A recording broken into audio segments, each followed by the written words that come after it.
Hello and welcome back to the Shawl Knitter Unplugged. My name is Sita and I'm coming to you today from Rishikesh in India. This is my first appearance in 2024. I thought I'd better quickly hurry up and make one, otherwise I would have missed out January. But here I am, trying to glean every little quiet moment I possibly can. So I would just like to advise you that there will probably be some kind of noises in the background, but hopefully it won't be too distracting and you can just focus on what's going on in the picture. So yes, my name is Sita and I am a nomad knitter, a traveler, a grandmother, a fiber artist, a color lover, and all of those things. And this little chat today is going to be about all the fiber crafts I'm busy with at the moment, including knitting, which is what I normally do a lot of. And as you can see, I'm wearing quite a lot of knits today. It's very cold here, it's winter. And this actually, I'm not really wearing this. This is the Glitteringsnowscape by Stephen West. I'm almost finished it, but I thought I'd just drape it on me, just so, for fun. So you could imagine that it's finished. It's absolutely beautiful. I must say I do love it. I started this shawl just sort of on a whim. I had bought the pattern and on New Year's Eve I realized that due to the amount of parties going on around my building, I was not going to get any sleep. So I thought, okay, let me cast something on and let's knit my way into the new year. So that's what I did. I cast on the Glitteringsnowscape and I had all these lovely colors, these neutrals, left over from my Geo Gradient. Some of them I didn't use, I changed my mind, but I had bought all these colors for my, again, Westnitz Geo Gradient shawl. And gosh, look at that. They just work so well. I'm so glad that, I have all this yarn with me. I travel with all my materials and my yarns and my spinners, my drop spindles and fiber and etc. So I had enough of this lovely hand-dyed yarn by Big Fox Yarns from South Africa. Look at that lovely holy lace section. And I just decided to go with the browns and the greens, and then the end is this lovely pop of aubergine. It's showing up a bit lighter than it actually is, but this is the border and I'm sort of just over halfway. And the border is very, very lovely. It's very relaxing to do. You just do these little sections and it's about 30 odd stitches and then 2 rows of a color with holes and repeat the sections. It's just a repeat process on and on and on.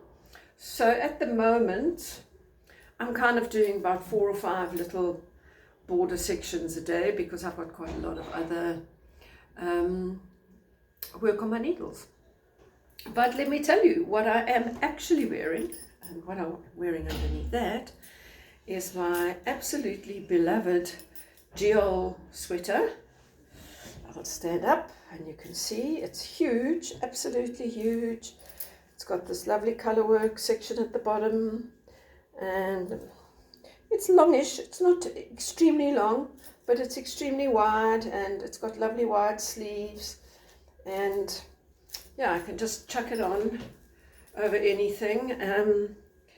It's quite precious, but I've decided that I have to start wearing it now, otherwise I'm never going to. And this is the perfect weather. So it's made out of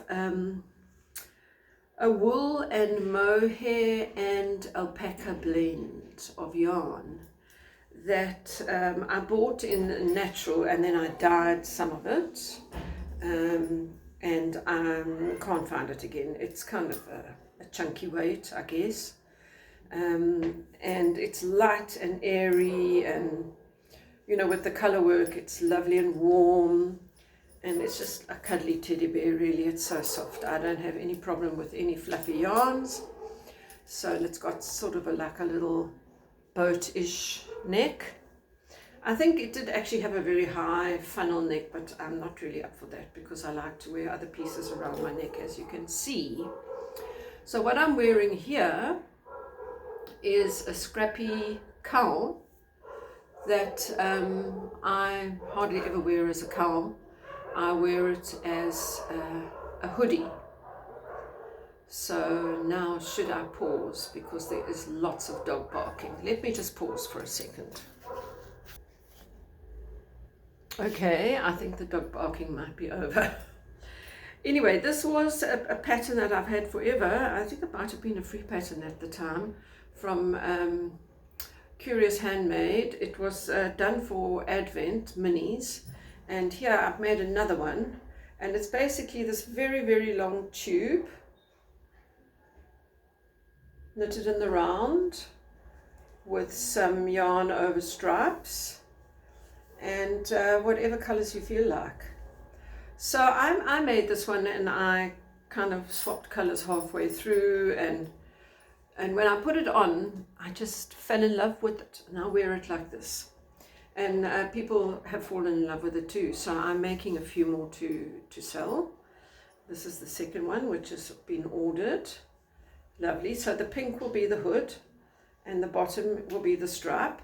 Let me just quickly show you how easy it is just to slip it on. So even with my glasses on, you can just pull it down over your head. So you can just wear it all bunched up around your neck, like so, and that's very cozy. Or you can take the top hole and you can give yourself a lovely little bit of extra warmth around your neck and on your head. You can wear it with a hat as well, but I just think it's very attractive. It's really lovely, and then you've got a lot of fabric bunched around your neck, and then you've got this lovely, this hood. So I guess you've probably seen a lot of my photos of me wearing mine, because I basically live in mine at the moment with the temperatures of the winter. I do believe that it's going to be even colder in a couple of days. They are predicting some snow on the mountains, so I guess we're going to feel it somehow. So now I've just put on a 1x1 twisted rib beanie, and then I'm just going to put this over it. If I go out and it's cold and I'm walking around, I can wear the beanie and I can wear this up over my face, or I could just have it over my ears, like so. So that's it. It's called a Simply Scrappy Cowl, but I call mine my hoodie cowl, because that's how I like to wear it, and it works very well for me. So this is all made out of fingering weight, scraps, sock wool, hand-dyed yarn, yeah, whatever I had, I just put into it. And I'm actually making another one, which is something that's just going on the side. So that is that. The other thing I've been doing quite a lot of lately is I've been spinning. And I think I did say in my last episode that I was shocked to realize that I had not brought my Turkish drop spindle with me to India, which is quite unheard of. I always have it with me. So I had to purchase a drop spindle. So I did that together with some fabulous fiber. This is the drop spindle that I'm using at the moment. It's vastly different from using a Turkish spindle, but I'm getting into it. It doesn't really matter. One can just work to fit your tool, as it were. So what I have on here at the moment is some very fabulous fiber. This fiber is a mixture of merino and eri silk, and it is super duper fluffy and soft and so easy to draft. It just pulls out. It's such a pleasure. So I am spinning that at the moment on this drop spindle. Whoops, there it goes onto the floor. One has to be careful with the spindles when you drop them. Luckily I do have a carpet here. Nothing happened, that was fine. So I have this spindle, and then I realized that I did need another spindle if I was going to do a second ply and then ply them together, because I like to make a 2-ply thread. So I then got this spindle. This is a very basic, traditional, tribal spindle. This comes from the far north of India, and this is a big seed that they've made a hole in and used that as the whirl, and this is the spindle. Now I had to, and they carved a sort of hook out of the top. I had to adjust this spindle. This whirl was right down the bottom, and it was not spinning. It only wanted to spin, as I call, backwards or anti-clockwise, and that did not work for me. So luckily I could ease it out and move it and fix it in a spot. And on this, I don't know if you can see, let me get my face out of the way. This is a mixture of merino and yak fiber, which is absolutely lovely. It's in its totally natural form. It's grey and dark yak colors. Merino, I guess, would be the lightest part of it. But look at that, it's really lovely. The yak hairs, you can see, are quite strong, quite thick. And although this does feel quite soft in the hand, I think it might be slightly on the scratchy side, because these are almost like what they call guard hairs, but it doesn't feel scratchy in the hand.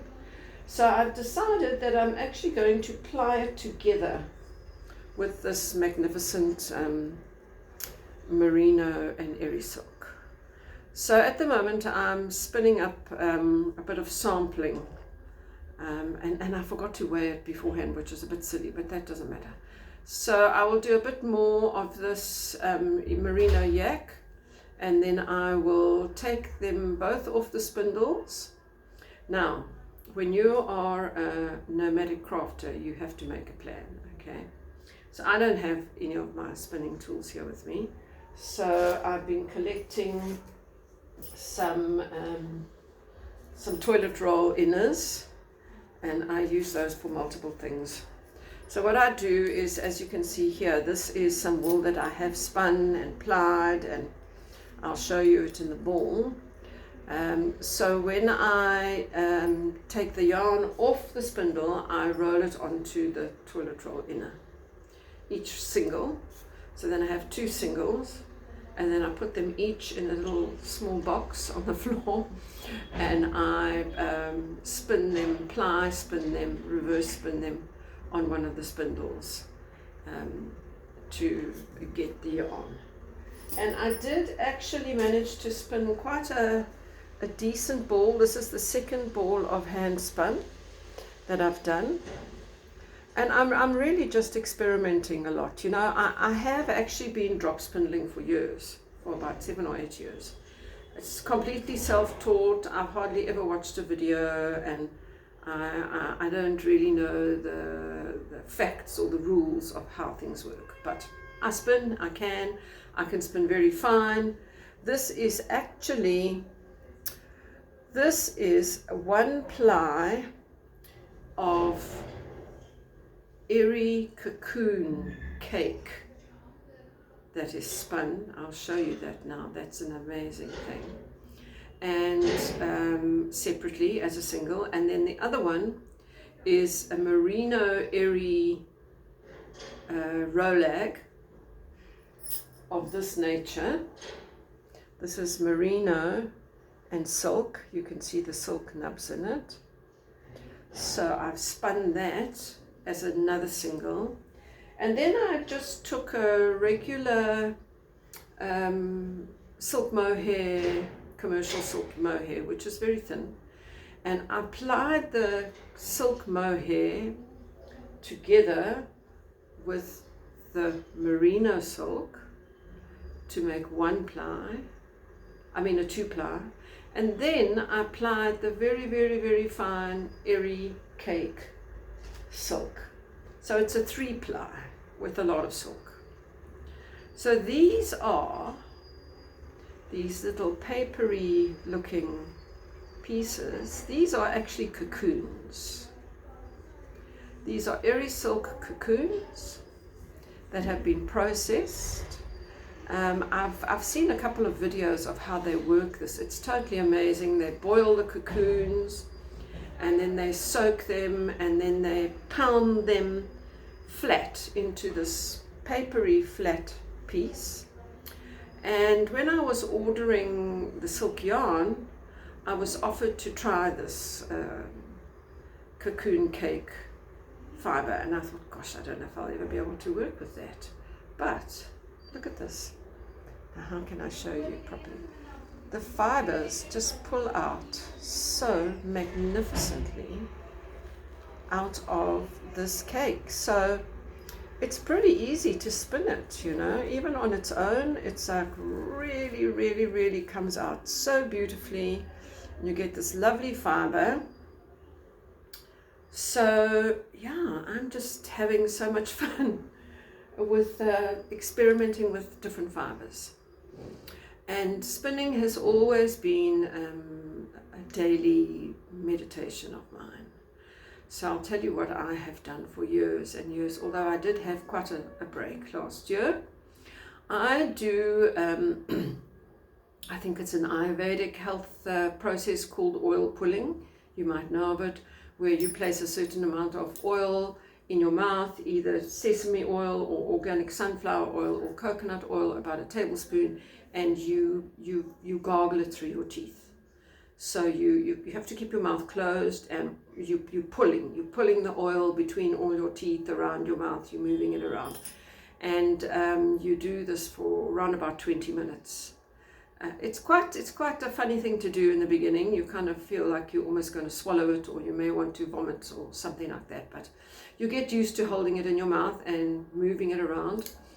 And it's a fantastic process because it pulls all the toxins from the saliva in your mouth, and it cleans in between your teeth, and it even cleans your throat.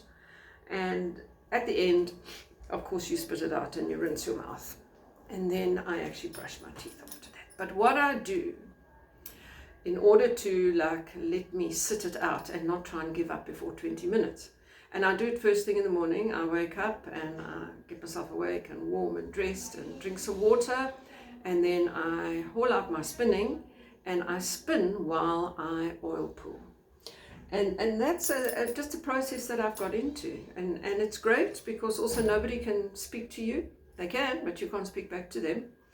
So, I would sit, I remember in the mountains, when I was staying up in the mountains, I'd sit outside on my veranda and do my oil pulling, and, somebody would want to come and chat to me, and I'd be there, and off they'd go. And soon they would realize that they couldn't speak to me in the morning, which was great. And I would get my oil pulling done, and I'd get my spinning done. And it just got me into absolutely loving spinning. So I stopped that for a while, and then when I came back to India, I got back into the rhythm of it. I think it's probably because my mornings are very, very slow here. I don't have any big rush of things to do. Anyway.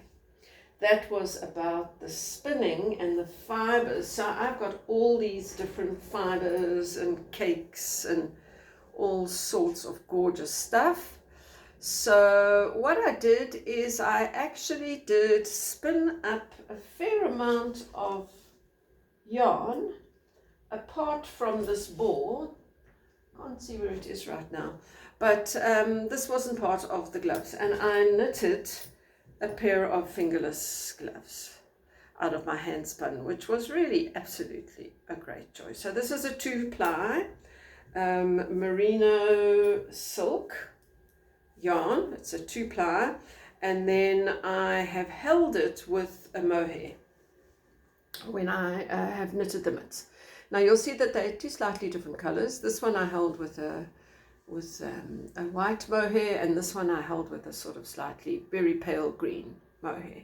So there we go. I've got a left and a right, and they kind of match what I wear, and I can knit with them on, and I can do anything with them on. It's just what I need right now. So my idea for this year, not even my goal or my what do they call these things? What are your intentions? Not the word. But what I want to do with the spinning, I have decided during the spinning, and I have also been encouraged by, inspired by the beautiful work that I've seen of my friend Rita Trafford. And I am actually going to, when I go back to South Africa, I'm going to do a weaving course with Rita, and I am now spinning yarn to weave myself a shawl. Weaving is kind of something I've been wanting to do, but I've had a bit of a like, oh, can I do it? It's so much work, and will I be able to, and all that sort of nonsense. But everything else I've tried, I can, so I will. And I want to now, I really want to. So my daily spinning right now is all around what I'm going to spin in order to weave into a shawl, a textile, beautiful fabric. I guess I might have to end up buying a loom, which is quite a big piece of equipment, although I would definitely go for like a folding, I think it's called a Heddle knitter's loom. Sounds like the right thing. Anyway, so I think I'm going to move into weaving this year. That feels like a good progression for me. I'm not going to stop knitting, but I want to experience weaving. And I think if I do a workshop with Rita, I'll have a very good start. And you know, everything that I do, I have taught myself to do. I hardly have taken any courses in any kind of craft. I see something, I examine it, and I decide I'm going to make it. Here's something right here in front of me that, sorry to bump, is a beautiful craft that I went very deeply into about 12 years ago when I first came to India. This is a bag that is completely woven through 4 pieces of fabric, hand stitched. It's a woven embroidery. It's a work of art and a labor of love, and it kills your hands because you work with very thick yarn, which you in fact make the yarn. And this is one of my joys now. I used to make these quite a lot, but I'm not sure if I will go back to that. That is beyond a lot of work. So, sorry, I'm just digressing. I just saw it sitting there in front of me, and I carry that little bag around with me because it's very beautiful, and it just reminds me of those lovely days where I used to teach. I actually made this during a workshop that I was giving. I was lucky to have students who had a month to give me up in the mountains, and we did a beautiful workshop with a man and a woman who each completed beautiful bags and went on to make more. So that was a magical time, another magical time of crafting, of nomadic crafting. So that is all the spinning. The knitting that's kind of going on. There's one other thing that I'm knitting right now, which is quite interesting. I have some friends that are coming from Australia, and you know, in South Africa we don't really get very much exciting different yarns. I watch a lot of podcasts and they're always beautiful yarns and yak this and, you know, silk and Romney and blue flake Leicester, everything, whatever. I went onto an Australian site because I knew an Australian friend was coming, and I thought, well, let me see if there's something that catches my eye that won't break the bank. Well, actually just about everything breaks the bank, but I found something. I've also been interested in color changing yarns, decent ones, you know, not acrylic or and what's the one, spin cycle, which I would love to get my hands on, but that is just a bit too pricey, and I think I can probably spin that. So I found on I think they're called Skane Sisters in Sydney, on their website, this lovely 100% cotton, organic cotton. It's a light fingering, that's it, Cessia Irid, and it's a long color change, So I got 2 balls of it, not knowing what I was going to do with it. It's very, very soft, and I was quite surprised that I chose a pure cotton. Well, they didn't have anything else in wool. So I had it, and I wondered what I was going to do with it, and I put it aside, and I thought, well, I won't be busy with that now. And then I was watching Twin Set in Pearls, and I do love Jo's shawl designs. One of my favorites is the Cecil, and she's just designed a new one called the Simon, which is a 2-color mosaic knit. And I thought, you know, I wonder how I can make these balls of color changing cotton work for me. So I pulled them out, and I saw that they were, you know, both exactly the same from start to end. So I unwound one ball until I passed the first color, and then I continued to knit the scarf out of the 2 balls. So we were sort of just a bit out of sync. The one ball was one color ahead of the other. And I am knitting the Simon shawl, which is the same as the Cecil, the same shape. It's just very long, it gets narrow and goes wider, straight and narrow, something you can wrap around your neck. So I'm knitting it out of cotton, which is not really what it's made for, but this organic cotton is so soft, so lovely. I'll show you this top part. This is how far I am right now. So you can see the 2 colors there. Then it's changing and they become the same color. And I thought, oh dear, it's just going to blend into nothing. But then slowly but surely, you know, because the one ball is ahead of the other, it starts to change subtly. And there's a bluish gray coming in. And it goes on, and then it becomes totally blue. And then this white bit, actually, I was not supposed to use. That was the beginning of the ball, but I like the idea of having the white bit in. So this is it at the moment. And it's going to go through many color changes. And, you know, if I stand up and let you see it sort of in situ, as it were, you can see it's going to be great fun. So I'm enjoying this very, very much. And as you can see in the balls, it's going to become lilac, it's going to become orange, it's going to become brown, it's going to go back to the blue, and it's fun. It's so soft, very, very, very drapey, very, very drapey indeed. And I think I'm knitting it on a 3.25 millimeter needle. Yeah, I think that's what I'm using, or it could be a 3 actually. I did go down 1 needle size by comparison to the pattern, but that's something else that I'm knitting on. So I have the spinning.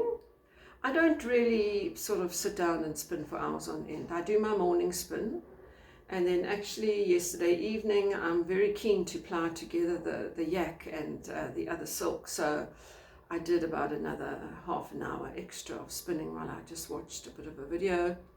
And yeah, I think I'll get that, get them up to, pity I didn't weigh them because now I don't know how much I have of each. I must remember, I have my scale with me. It's a bit ridiculous when you have your tools and you don't use them. But I will apply them together and see what they look like. And I have also got another very, very interesting spindle coming from Rajasthan. And it's in the style of a Turkish spindle, but it's quite raw. It comes from the desert, and it's actually used to spin camel fibers. And I would imagine the kind of camel fibers that get spun in the desert are very rough camel fibers, you know. So it's this cross, it's got a cross, of quite thick wooden dowels, and then it's got this copper center with the hook. I'll receive it in a couple of weeks' time, and I'll be getting some camel fiber. So I can't wait to try that. And I can just imagine, you know, weaving something with all these different fibers mixed in. And yes, that is what keeps me coming back to India right now. I'm discovering a whole world of fiber in India that for many, many years I was not in touch with. Nevertheless, the color, the textiles was enough to keep me busy. But as the years have gone past and the internet has opened up and online shops are springing up and people are out there using the fibers in the mountains, in the desert, I'm managing to discover all these wonderful things and bring them back home to South Africa to share, which is the most exciting part. So I do anticipate actually that next year in 2025 I will be offering a craft retreat in India. When I say a retreat, it'll be a workshop where we will probably do something along the lines of natural dyeing of yarn or natural dyeing of fiber, spinning of fiber, probably camel or yak fiber, and weaving. And that is going to be something very exciting. I will be collaborating with somebody, but until we are sure of where we're going with it, you know, things take time in India. You know, it's taken me, I would say, about 12 years to find all the things that I currently can lay my hands on here. Admittedly, I was not looking for them when I first came, but they found me, and I'm very, very happy about that. So stay tuned, and I will keep you updated of all the wonderful, wonderful fibers and techniques of crafting that I'm discovering here. I am going back to South Africa at the end of February, and I will come back again at the end of the year. But in between, I will keep on inspiring you, I hope, with my creations and my colors. And I'd love to hear from you, where you all are. And, you know, how are you enjoying this nomadic roving fiber crafter on the internet? Luckily enough, Wi-Fi is available wherever I go, so that makes it possible for me to do this. And yes, I watch lots of podcasts, and I must say I do love seeing where people are. Unfortunately, I don't really go on this out and about, show you where I am. I don't have those skills. Those skills are completely a closed book to me, technology skills, and I don't really want to open that book because I just hear how difficult and how much time it all takes. So what you get is, what you see is what you get. Hence the name Unplugged, because that's how it is. Okay, so thank you today for joining me, and I must just tell you it's the 26th of January, and it is actually Republic Day here in India. So it's a public holiday, and it's full moon, and yes, I believe in a couple of days the snow is going to start falling not very far from us, which means we'll get rain. So I will keep all cozied up in all my knits. And wherever you are, I know in the southern hemisphere, back in South Africa, it's very, very hot. Sorry about the bump. But wherever you are, have fun, keep crafting, be inspired, and don't be afraid of color. Color is your friend. Dive in, knit yourself a scrappy something blindly. Just pull the balls out of the bag and put them together and surprise yourself. And thank you for coming to watch me. And please subscribe and give me a like. And I will put in the notes my Instagram where you can find me there too. Thank you so much. Take care. Hari Om.